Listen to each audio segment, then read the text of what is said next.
kita buka sesi tanya jawab. Satu-satu dulu ya supaya enak, mungkin langsung silakan. Ya, di situ bisa mudah-mudahan. Terima kasih, nama saya Gita. Saya ingin bertanya kepada Bapak yang berbeda dulu. Mas Yamin. Mas Yamin.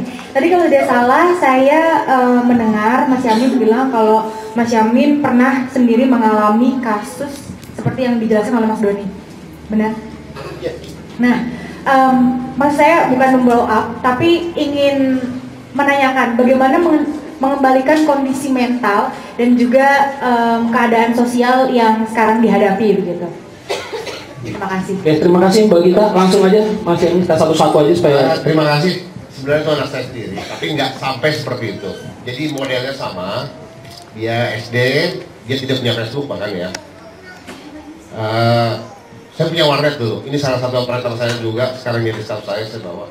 Itu dia suka main warnet, dia udah bisa dari umur 6 tahun sudah lincah browsing segala macam. Pada suatu saat dia salah masuk melihat yang namanya Naruto.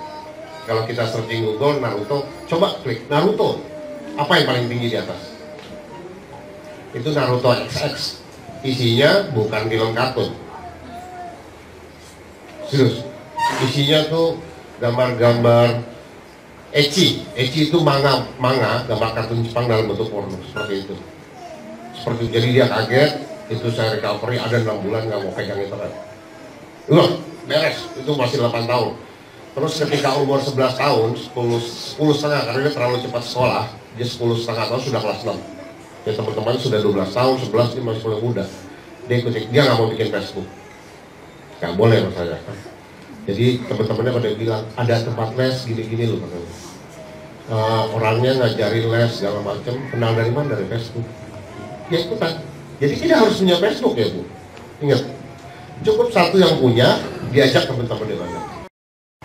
Dan terjadilah kasus seperti itu. Untungnya anak saya tidak menjadi korban. Hanya sempat menceritakan bagaimana proses sodomi itu. Terus dia sempat lihat chatting dengan pelaku pedofilia melalui salah satu fasilitas. Itu dari sekolah yang mengajarkan itu. Kalau mau pintar bahasa Inggris, gunakan Omegle. Nanti kamu bisa bicara dengan setiap orang untuk berbicara bahasa Inggris. Padahal yang ditemui di sana tidak berbicara sama sekali, langsung gambar dan sebuah penis atau apa di gambar situ. Itu luar biasa. Setelah terpapar itu, ketiga kali yang saya bilang bandar judi kemarin, ternyata bukan. Itu pelaku pedofilia keliling. Jadi anak saya korban ketiga di situ, dipeluk di depan rumah. Itu baru hari bulan November ya. November, dia recovery lebih cepat sekarang. Jadi kalau dulu 6 bulan, 30, akhirnya dia udah nggak mau. Cuman barang-barangnya nggak mau dipakai lagi. Yang itu ada perasaan jijik. Ini saya mau telepon nggak mau.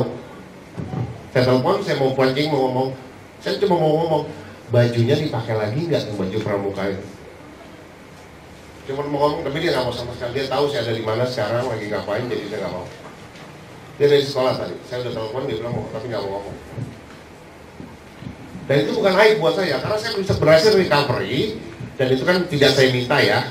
Tadinya saya berkira ada gangguan dari pihak-pihak tertentu terhadap keluarga saya. Ternyata itu pelaku pedofilia di kompleks yang sama, di kompleks saya tinggal. Dan anak saya itu korban ketiga dalam 2 bulan. Ada yang selang 3 hari. Pelakunya sama ciri-cirinya semua. Hanya puas dengan memeluk. Dan semua korbannya kelas 1 SMA. Ada kalau dibandingkan pelaku yang lain, anak saya walaupun kelihatan besar, tapi umurnya masih muda. Itu yang saya bilang tadi. Jadi dia pakai range sendiri, siapa sih targetnya, apa sih korbannya, apa yang ingin dia capai. Kalau tadi yang dokter-dokteran tadi cukup dengan melihat gambar, ada yang cukup dengan memeluk. Atau ada yang di bis kota suka menggesek-gesek lantai seperti itu biasa bukan ibu-ibu aja, anak-anak sekolah juga, Bu. Itu pedofilia juga. Jadi memang kelainan seksual yang sebenarnya kita bisa cegah kalau kita tidak berikan sarana untuk itu. Cukup ya? Yang menarik yang disampaikan oleh Mas Yamin adalah bahwa kejadian di dunia nyata dan dunia maya ternyata punya korelasi. Ya. Bahwa apa yang terjadi di dunia nyata bisa terjadi di dunia maya, dan demikian juga sebaliknya. korelasinya sangat-sangat jelas sehingga tidak bisa disebutkan bahwa ini udah tidak ada batasnya. Jadi bagaimana peran Bapak Ibu tentunya akan menjadi sangat signifikan di dua dunia ini. Ada pertanyaan yang lain? Silakan, Ibu silakan. Pak, yang ingin saya tanyakan, intinya dari pertemuan yang saat ini saya rasakan, Safer Internet Day, artinya keselamatan anak di masa yang akan datang, semua orang pasti menginginkan ini jadi lebih baik. Tetapi, yaitu dengan datangnya internet, anak kan tidak tahu di internet itu sejauh mana kotornya, sejauh mana bahayanya. Kembali lagi, safety yang paling protect adalah di orang tua, khususnya ibunya. Hanya mungkin yang saya tanyakan, sejauh mana sih pihak-pihak yang berkompeten untuk seolah-olah membuat peraturan. Kalau zaman saya dulu, maaf ya Pak, kenapa saya ingin menceritakan seperti ini, yang namanya dulu BF ya, blue film blue kayak begitu kan, tak cari internet, belum ada internet gitu ya, jadi aman-aman saja dia mencari di mana. Tapi kan sekarang ada tetangga saya yang menceritakan seperti itu, anaknya baru naik ke kelas 6, sekarang sudah kelas 6, sudah karena kena dengan internet dan ya wallahu alamnya di situ terjadi apa, sampai melihat yang begitu porno aksi porno yang seperti itu, wallahu alam bisa. Saya sampai merinding, anak yang baru kelas 6, betul yang tadi Bapak bilang masih di bawah 13 tahun. Ini sebetulnya siapa yang salah, posisinya di mana, campur tangan orang tua dan pihak dari dunia internet itu sendiri. Padahal sebetulnya ketika saya ingin tahu dulu, ada pihak-pihak yang memang porno aksi itu kalau bisa sih jangan sampai masuk ke dunia internet. Tapi kan ternyata masyarakat LSM dan sebagainya kontra dan frontal malah. Jadi pihak mana sih Pak? Maksudnya gini Pak, yang dulu kan pernah ada aksi porno, lebih melarang adanya porno aksi begitu ya. Tapi ada sebagian mungkin yang ingin tetap ada. Akhirnya kan seperti ini kejadiannya, bahwa korban anak itu yang sudah pernah melihat blue film yang tidak layak sebetulnya, mereka sangat terbengong-bengong. Ini bagaimana kalau terjadi di anak saya, di anak kita semua gitu Pak. Mungkin yang ingin saya tanyakan, sejauh mana sih pihak-pihak yang berkaitan dengan safety dunia internet ini untuk memprotek masuknya ya itu seperti itu. Terima kasih Pak. Assalamualaikum warahmatullahi wabarakatuh. Terima kasih Ibu Nunung. Mungkin Mas Doni bisa tanggapi, mengomentari dan menjawab kegelisahan ini. Saya rasa pertanyaan Ibu Nunung ini mewakili banyak orang tua karena ya dengan terbukanya internet kemudian banyak hal negatif yang bisa diakses oleh anak-anak kita. Siapa yang bertanggung jawab dan sebenarnya peran apa yang masih bisa diambil oleh masing-masing pihak? Silakan Mas Doni. Iya, ini jadi kan memang saya paham karena memang konteksnya kan ada yang bergerak, pokoknya pornografi harus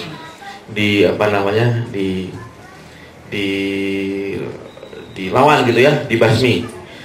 Tapi kemudian di lapangan juga ada yang bilang pornografi ini adalah kebebasan berekspresi begitu ya, atau bukan kebebasan berekspresi juga, ada yang bilang ya nggak bisa dong semua pornografi nanti main di pukul rata begitu. Oke. Jadi sebenarnya begini, kalau saya melihat, saya belajar juga dari Mas Yamin dan segala macam sama Mas Banyumurti.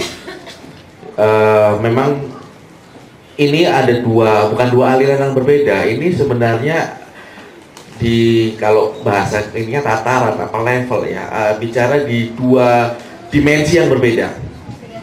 Ya. Jadi begini. Kalau pada saat teman-teman itu, yang ini kita bicara ya, ini saya coba cerita jelas. Ada teman-teman civil society atau teman-teman LSM yang bilang bahwa pornografi adalah kebebasan berekspresi. Karena konteksnya adalah pornografi yang dilakukan untuk dirinya sendiri.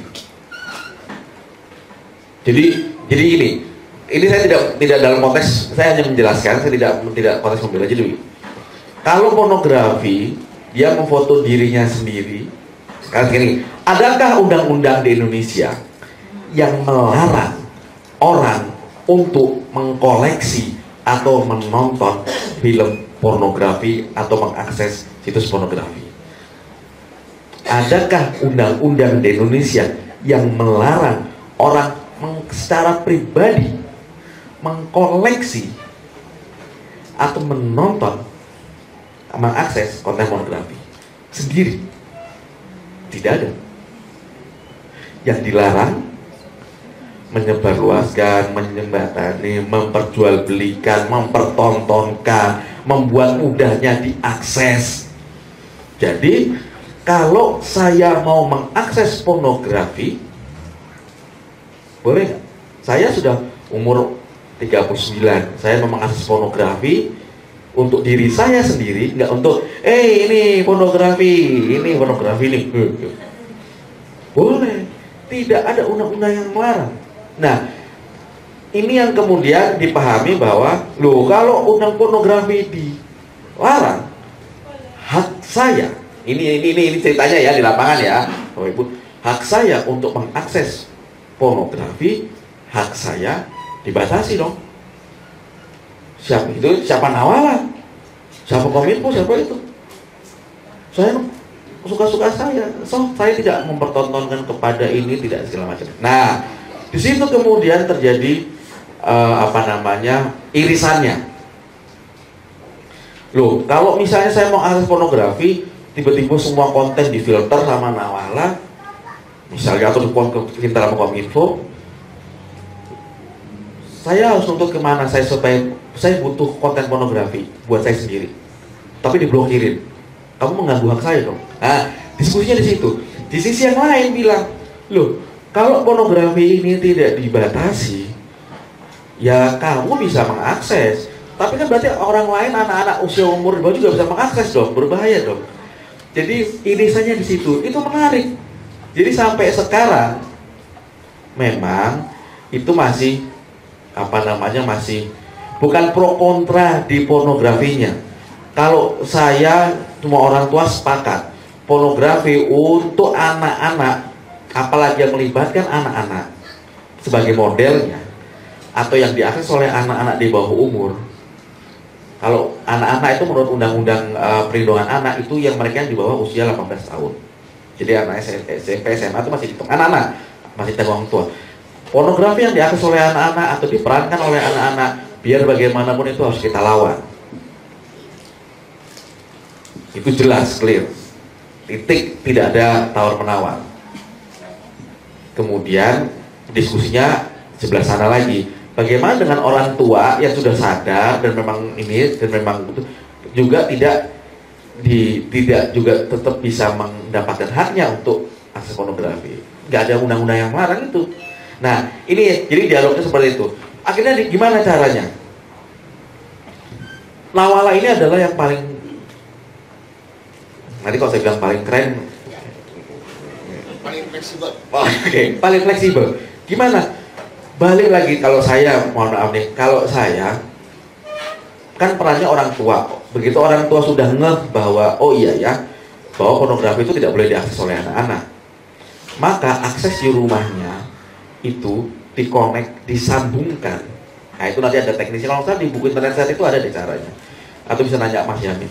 Disambungkan ke Nawala secara sukarela istilahnya ya, secara voluntary. Jadi sebenarnya kita bisa tetap menghambat konten pornografi dengan cara yang di sekolah, akses internet di sekolah, di warnet, di rumah, di kantor, dimanapun berada, sambungin ke Nawala, difilter pornografinya. Bagaimana dengan orang tua yang kita yang sudah dewasa ingin mengakses pornografi? Ya pakai saluran khusus aja. Pakai saluran khusus, pakai berbayar lebih mahal misalnya. ISP-nya khusus, di password anaknya nggak boleh tahu dan segala macam. Sudah. Jangan ditunjukin, begitu ditunjukin langsung dia kena undang-undang, ditangkap. Berdiri sendiri. Jadi perdebatannya di lapangan seperti itu. Jadi kalau sistem sukarela, nah ada satu yang kemudian saya concern waktu itu, saya menyuarakan juga, tolong pemerintah, Kominfo, jangan sering-sering mengatakan bahwa kami sudah memblokir 1 juta situs. itu memberikan rasa aman yang semu. Kalau Bapak Ibu misalnya bilang, ini Pak Sifatul atau siapa ngomong pemerintah, pokoknya internet kita sudah kita filter 1 juta konten pornografi. Wah, yang kita nggak ngerti kan, wah internet kita sudah 1 juta konten pornografi diblokir. Konten pornografi emang 1 juta. Jadi ada 2 tadi, bahwa pornografi yang terkait dengan anak itu harus kita lawan. Tapi ada sebagian juga yang berpendapat bahwa kalau itu orang tua yang membutuhkan pornografi harus punya cara untuk mengakses. Itu diskusinya di lapangan ya Bapak Ibu ya, jadi bukan pendapat saya. Yang kedua, kalau kita mau bicara tentang lawan pornografi itu sepakat, tetapi jangan bilang bahwa sudah sekian juta segala macam. Kenapa? Rasa aman yang semu itu menjebak Bapak Ibu nanti. Oh internet aman, oh ternyata pakai Nawala aman. Terus saya ngomong gitu, bener nggak pakai Nawala aman 100% gitu nyolok, nggak bisa akses pornografi? Mas Yamin aja jawab. Terima kasih Bu. Sebenarnya gini, kalau pornografi pornografi anak itu memang dilarang. Pornografi non anak yang sudah dewasa juga sebenarnya dilarang juga. Ini. Jadi kalau ibu bilang mau akses pornografi sebenarnya salah Bu. Untuk apa sih mencontoh yang itu? Jadi gini Bu, definisi pornografi itu ketika hubungan seksual itu dikomersialkan. Itu menurut saya. Karena pornografi itu bukan untuk erotisme, untuk apa? Itu industri. Industri yang jauh lebih besar dari semua industri. Semua perangkat-perangkat begini itu kalah Bu. Itu tahun 2006 semua industri komputer dan peralatan hardware dan software digabung itu kalah sama uang yang berputar di industri pornografi. Setiap hari itu hampir, saya nggak percaya sih saya juga, saya sebut 100 aja deh ya. Kalau dibilang 1000 terlalu banyak. 1000 judul film porno baru hari. Itu saya hampir nggak percaya sebenarnya, tapi itu yang saya dapat seperti itu. Dan itu setiap yang baru itu di-upload, diunggah ke internet. Itu setiap hari. Belum yang lama, yang namanya pornografi sebenarnya beda-beda tipis antara yang kemarin dengan yang sekarang. Tapi kalau ada judul baru apa baru itu selalu ingin diakses lagi, jadi nggak pernah habis. Itu yang saya sebut tadi Bu. Kalau ibu mau sebut pornografi yang ingin kita lihat sebenarnya juga nggak bagus. Itu pornografi itu bahaya. Saya kasih tahu di kepala kita, dan ya kalau ada dokter di sini tahu ada yang namanya kelenjar dopamin. Itu nggak apa-apa Bu sebenarnya. Ketika dia melihat jadi ketagihan sebesar gini tadi Bu. Nggak kelihatan ya? Cukup pula, kecil sekali. Kita bisa ngintip gini loh. Itu ketika dia sudah menjadi kecanduan sebesar gini Bu.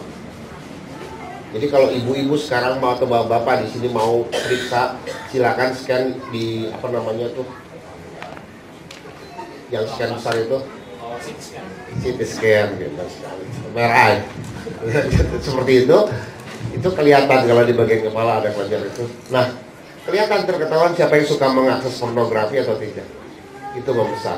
Tapi jangan takut kalau nanti mas itu atau ibu ada yang membesar itu bisa juga jadi kecanduan. Dari kecanduan yang lain seperti judi. Tapi yang paling besar itu pengaruhnya itu berpengaruh secara psikologis, fisik nanti itu tentang pornografi. Karena dia mengendap lama. Hari ini kena bisa berapa tahun ke depan. Jadi gitu Bu ya. Saya sama sekali tidak ibu bilang saya jadi gimana yang mau mengakses pornografi sebaiknya nggak usah. Kalau udah kecanduan juga jadi tidak produktif. Satu kan dulu, terus kedua, apa sih hubungannya dengan yang film-film itu sangat banyak Bu. Kenapa Nawala ingin sekali membatasi walaupun memang benar seperti ini tidak 100% kita berhasil tampung karena hari ini kita tutup 10.000 muncul. Tapi paling tidak kita ada usaha sih. Yang paling populer kita tutup duluan seperti akses. Nah kenapa Bu itu kita selalu berkeras untuk menutup pornografi ya tadi satu. Karena tanpa internet pun itu peredarannya akan makin luas. Jadi satu orang yang punya akses internet dia tarik itu film semua beredar dulu. Itu yang parah. Itu yang kita cegah seperti yang namanya torrent ataupun download seperti itu. Kalau ibu cuma bisa nonton di atas itu seperti YouTube, kita kadang-kadang diemin aja Bu. Karena kalau di download juga nggak ada apa-apanya itu, cuma ujung-ujungnya doang. Itu ya Bu. Ya, jadi memang kita nggak bisa ini kan bahwa kita bayangkan saja di dunia nyata kejahatan sebagaimanapun mau dibasmi tetap aja terjadi gitu. Di dunia maya juga sama, mau kita bagaimana protektifnya tetap saja terjadi. Kita ngomongin di dunia nyata ada narkoba, udah ada Badan Narkotika Nasional menyerap miliaran anggaran tiap tahun, tetap aja ada kasus narkoba. Jadi memang semuanya kembali tadi, pagar-pagarnya, pagar pertama orang tua, sekolah, dan seterusnya yang telah diserahkan oleh para narasumber tadi itu memang menjadi penting. Oke, pertanyaan berikutnya, Bapak silakan. Mungkin di belakang, Pak, di mic-nya, punten. Assalamualaikum warahmatullahi wabarakatuh. Perkenalkan, saya Bapak Mamat. Kalau yang lain ngebahas masalah tentang pornografi, mohon perhatian. Kalau saya mah ngebahas masalah main bola di warnet, Pak. Ya, itu juga lebih parah. Nah, bagi saya awam, Pak, kalau masalah warnet. Dan anak saya juga punya notebook. Saya buta huruf tentang itu. Tapi ini keponakan saya pernah jadi korban kelas 1 SMK gara-gara main kayak gitu sampai nyuri barang orang tuanya, laptop dijual karena punya hutang mungkin ya di warnet itu. Begitu Pak, terima kasih, sekian. Assalamualaikum warahmatullahi wabarakatuh. Waalaikumsalam warahmatullahi wabarakatuh. Kasus yang memang banyak juga terjadi, kecanduan game. Mungkin main bola, ada lagi sekarang kalau lihat di warnet-warnet di Jalan Merdeka kayak gitu ada game online yang sangat menarik memang kalau dilihat tampilannya, dan itu banyak memang orang tua yang mengeluhkan kecanduan seperti itu. Gimana ya Mas Doni ya? Kalau game, jadi kalau saya malah saya naikin sedikit kerisauannya ya. Jadi game bola itu ada game bola malah namanya bola tangkas. Jadi sekalian judi. Jadi sebenarnya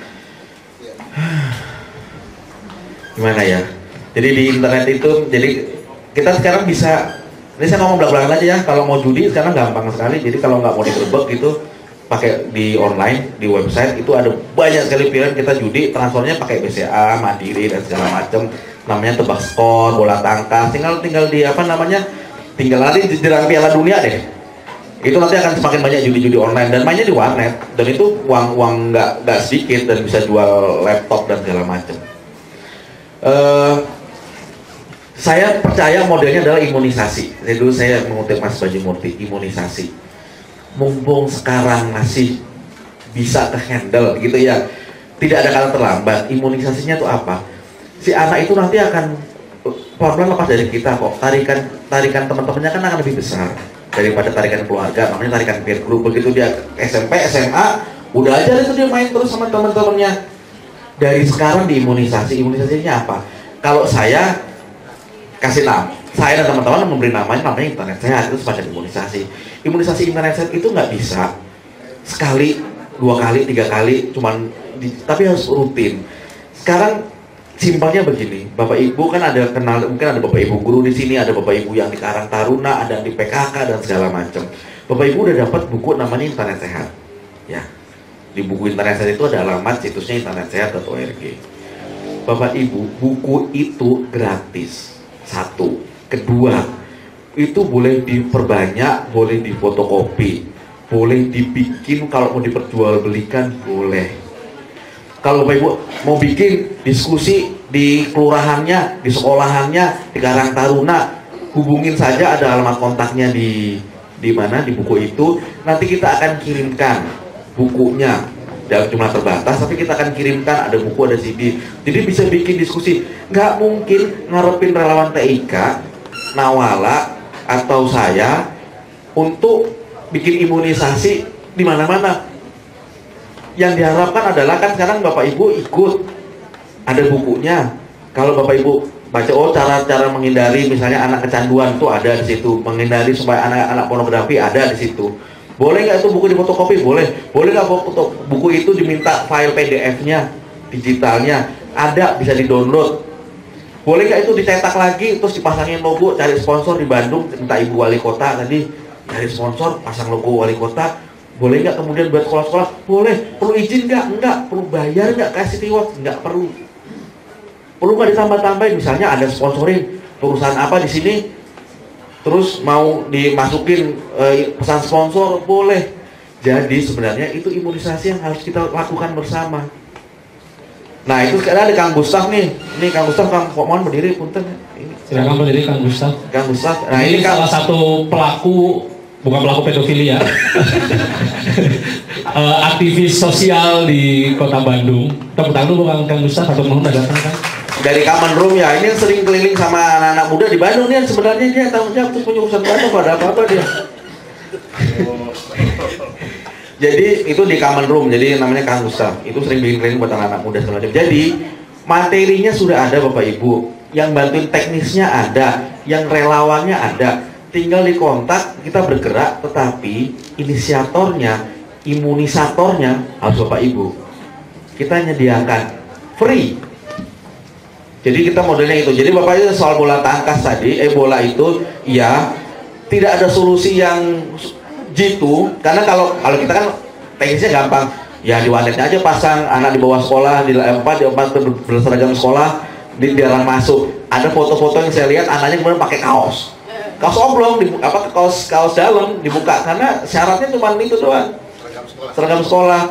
Orang tua kan juga susah untuk mengawasi itu terus, warnet juga dia cari duit atau mungkin kurang peka juga, macam-macam modelnya. Jadi harus dari kita bagaimana imunisasi lingkungannya dan segala macam, dalam tanda kutip imunisasi ya. Kalau saya itu sih yang bisa saya share dari orang tua, guru dan lain sebagainya. Di buku internet seperti Mas Doni bilang tadi juga ada beberapa petunjuknya, dan yang paling penting adalah imunisasi. Satu hal yang saya juga belajar dari Mas Yamin ya, beliau bekerja menfilter hal-hal yang negatif di internet. Beliau selalu bilang, saya tidak perlu ada kalau satu komunikasi di keluarga, ruang keluarga, ini soal beliau, ruang keluarga menjadi ruang keluarga beneran, dimana di situ kita bisa ngobrol sama anak, makan bareng dan sebagainya. Kalau itu gagal, masih ada harapan kedua, pendidikan di sekolah berjalan, tidak hanya mengajarkan kurikulum, tapi juga budi pekerti, itu juga etika dan lain sebagainya. Kenapa nggak ada? Tapi tadi saya bilang semua pagar itu jebol, kepaksa saya bekerja. Nah itu kembali Pak, bagaimana memeranginya? Kembali tadi sebenarnya bagaimana komunikasi antara anak dengan orang tua. Ada pertanyaan lainnya mungkin? Pas? Kalau gitu saya minta statement akhir dari Mas Doni dan Mas Yamin tentang sebenarnya gimana sih menjaga keselamatan anak di dunia maya. Nggak usah mikir, ambil aja mikir.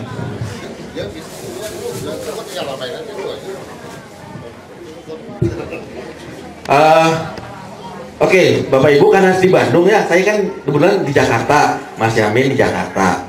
Saya senang hati pulang pergi ke Bandung. Jadi saya jawabannya akan saya todong ke satu relawan TK Bandung, satu lagi ke Common Room. Jadi relawan TK Bandung itu yang mana orangnya? Mungkin mewakili Bu Meti, silakan kapan. Satu lagi Common Room, karena itu mereka yang gampang langsung diseret. Bu Meti kalau bisa mohon ke depan sebentar, silakan. Mas Gustaf dulu, Kang Gustaf. Kang Gustaf silakan ke depan. Di mana? Bantu teman-teman yang di Bandung. Ayo Kang Gustaf ke depan sebentar. Saya nggak mau ini nanti saking intervensi ke negara lain. Aduh, punten pisan. Tanggung jawab ya. Nggak apa-apa.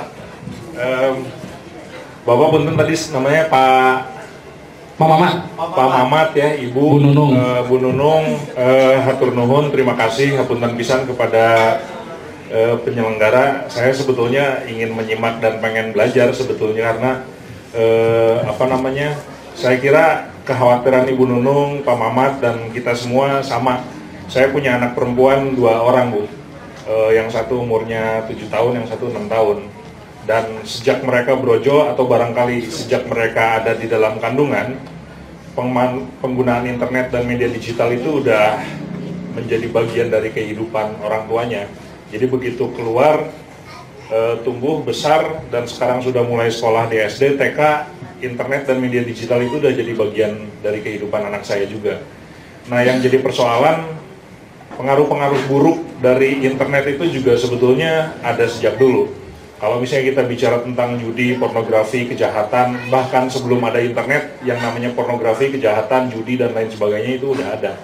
Kalau misalnya pertanyaannya bagaimana kita memerangi kejahatan, barangkali itu bukan hanya tugas pemerintah, internet sehat, Nawala, dan lain sebagainya. Saya kira semua orang yang ada di ruangan ini itu punya kewajiban yang sama untuk memerangi kejahatan itu gitu. Caranya seperti apa? Saya kira khusus untuk penggunaan internet, bagaimana caranya kita menggunakan internet secara cerdas, secara aman, secara bertanggung jawab, dan itu barangkali tugas orang tua, tugas kita semua untuk bisa mengembangkan nalar dan kecerdasan itu gitu. Nah, memang faktanya pengetahuan untuk memanfaatkan media digital dan teknologi internet di sekolah, khususnya sekolah dasar, ini masih kurang. Saya kira ini bukan masalah kita, bukan hanya masalah kita di Indonesia, tapi masalah semua orang di seluruh dunia. Kalau misalnya di internet, sekarang di Twitter misalkan ada hashtag Save Internet Day, semua orang di seluruh dunia sekarang punya kerisauan dan kepedulian yang sama. Bagaimana caranya supaya kita bisa memerangi kejahatan-kejahatan dan pengaruh internet secara bersama-sama, secara global di seluruh dunia gitu, karena memang korbannya juga banyak. Tapi pada saat yang bersamaan kan tidak mungkin kita mencegah orang untuk menggunakan internet, karena toh pada faktanya internet juga membuka akses terhadap informasi dan pengetahuan, sehingga kita juga bisa menjadi orang yang lebih cerdas gitu. Nah, saya kira mulai hari ini saya dengan teman-teman di Common Room itu bikin semacam ruang bersama tempat belajar.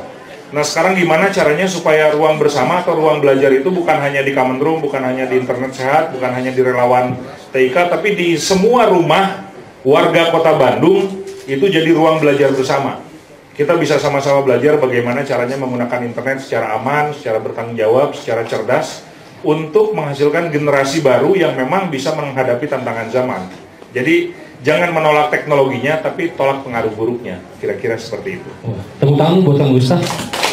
Tadi satu lagi Bu Meti, silakan. Bu Meti. Ini Kang Gustaf ini dari Common Room ya. Common Room itu alamatnya di Jalan Muara Jiun nomor 15. Muara Jiun.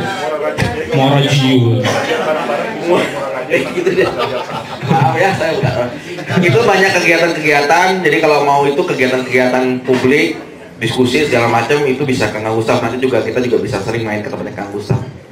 Ya, Bu Meti tadi maju dulu ke depan katanya. Muara Jiun. Muara Rajun. Rajun.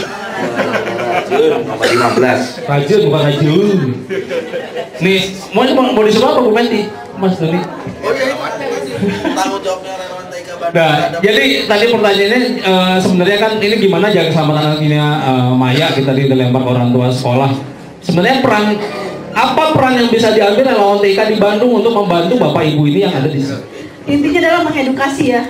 Pertama mengedukasi orang tua, bagaimana caranya melek dulu ya informasi ya, sebelum dia masuk ke ranah dunia internet gitu kan, melek dulu seperti apa gitu kan, jangan sampai ketinggalan zaman sama anak, maju satu langkah dari anak gitu kan. Jadi satu itu edukasi ke tiap sekolah. Mungkin untuk salah satu sekolah yang akan ini adalah baru SMK ya, SMP belum. Jadi SMK dan SMA itu di roadshow untuk sebulan yang akan datang. Itu aja. Kalau misalnya Bapak Ibu butuh bantuan teman-teman relawan TIK Bandung, harus menghubungi kemana? Bisa ke nomor, ada emailnya relawan TIK Bandung @gmail.com atau ya relawan TIK Bandung @gmail.com. Disatuin semua. Atau boleh ada beberapa pengurus di sini. Ada di Twitter juga boleh, ibu-ibu mesti harus lebih melek Twitter juga, relawan TIK_BDG, terus kita bisa ke SMK Bahagia sebagai sementara sebagai komisaris sekretariat di SMK Bahagia. Gitu, ya. Oke, jadi nanti Bapak Ibu silahkan dari ini mungkin yang mau minta nomor telepon apa segala macam silahkan langsung ke Ibu Meti, karena kami khususnya relawan TIK Bandung juga berkomitmen untuk membantu Bapak Ibu sekalian. Jadi ini bukan acara pertama dan terakhir. Jadi mangga kalau Ibu butuh, saya nih pengen acara kayak gini. Saya pernah Bu di musola, di masjid perumahan. Nggak apa-apa ngumpulin anak-anak, ngumpulin kita cerita, sharing apa segala macam tentang internet. Atau pernah juga di sekolah-sekolah arisan pernah kita juga Bu di arisan kita datang, kita sharing. Jadi mangga hubungi nanti Ibu Menti, Teh Menti, kita bisa sharing bersama. Sekarang berarti giliran Kang Yamin. Oh ya. Tadi dari Ibu Atalia juga meminta gitu kan, satu permintaan selain acara ini beliau minta berkelanjutan. Jadi relawan TK Kota Bandung untuk ibu-ibu PKK. Ibu PKK, ibu posyandu, misalkan ada ibu-ibu di sini yang kader juga boleh atau aktivis yang lain silakan ditunggu. Dan Ibu Ridwan Kamil malah menyediakan tempat di kantor gedung PKK itu. Ya. Terima kasih. Terima kasih Bu Menti. Oke, Pak Yamin statement penutup. Saya nggak banyak, cuman minta teman-teman relawan TIK ya betul ya? TKI. Enggak ya. Saya ada waktu ini dibentuk. Jadi gini, relawan TIK ini saya minta lebih apa ya? Jangan seperti disuapi oleh Mas Indri, ini atau Mas Eri. Coba lebih kreatif sedikit. Saya melihat ini kelemahan yang sama di setiap tempat. Dan saya selalu bilang gini, dimana saya datang dari relawan TIK. Jadi apa yang dikomandoi oleh Pak Mas Kang Eri sama Mas Indri ini, itu yang dilakukan. Coba lakukan sesuatu yang lebih hasil kreasi sekalian sendiri di sini. Dan saya sangat suka tadi Bu Meti bilang bahwa ada lanjutan dengan PKK ini. Tapi tolong jangan memanggil lagi Mas Doni atau saya. Teman-teman sendiri yang maju untuk mencoba. Karena juga saya dulu selain pengalaman sendiri itu kalau nggak pernah coba maju itu ngomong menyampaikan apapun itu kita nggak akan tahu. Kita nggak pernah dorongan untuk mencari lebih tahu lebih banyak lagi. Hanya menerima disuapi terus. Dan paling jelek yang diomongin itu juga. Kalau teman-teman kan lebih banyak di sini pasti lebih variatif pendekatannya dan lebih tahu ya di kotanya sendiri kan. Saya kira itu aja. Oke, tepuk tangan dulu untuk kedua narasumber kita depan.